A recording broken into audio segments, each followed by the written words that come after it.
अस्सलाम वालेकुम दोस्तों, आपका एक बार फिर खैर मकदम है। स्वागत है आपके अपने ही चैनल वसीम राजा जयपुर में।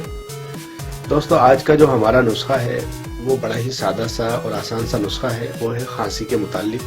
कैसी भी खांसी हो, खुश्क हो या बलगमी खांसी हो, बलगम बहुत मुश्किल से निकलता हो, खांसी किसी भी चीज़ से रुकती ना हो, तो ये बहुत ही आसान सा नुस्खा जो मैं आपको बताने जा रहा हूँ, सैकड़ों मरीजों ने इसको आजमाया है और इससे फ़ायदा उठाया है।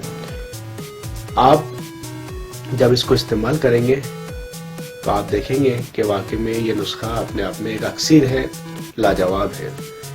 नुस्खे के इंग्रेडिएंट्स इस तरह हैं: बादाम, देसी बादाम ले लीजिए आप, और मुनक्का, मुलेठी, शहद और काली मिर्च।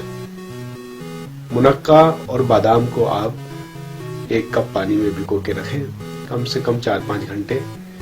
जब ये फूल जाए मुनक्का तो इसके बीज निकाल लें और बादाम का छिलका उतार लें और इन्हें किसी सिलबट्टे पे आसानी के साथ पीस लें।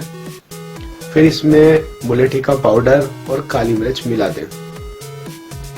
ये शहद के साथ पीसें, इसमें आप पानी वगैरह नहीं मिलाएं। शहद से बिल्कुल इतना इसको मसल करें आप कि एक तरह से ये माजून बन जाए, माजून की शक्ल इख्तियार कर ले। फिर इसको आप किसी शीशी में महफूज रख लें।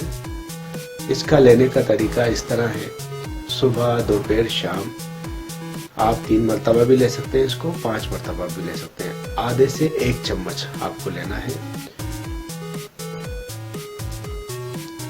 ये हर तरह की खांसी में बेहद मुफीद है। खांसी चाहे खुश्क हो या गीली खांसी हो, बलगम किसी बल नहीं निकलता हो, तो इस नुस्खे की बदौलत आपका बलगम भी दूर हो जाएगा, खांसी भी दूर हो जाएगी। और ये फेफड़ों को ताकत देने वाला और बहुत ही अक्सीर नुस्खा है। आप इस्तेमाल करें और इससे फ़ायदा उठाएं। तो आज के लिए इतना ही, फिर मिलते हैं अगले वीडियो में नए टॉपिक के साथ। तब तक के लिए अल्लाह हाफ़िज़।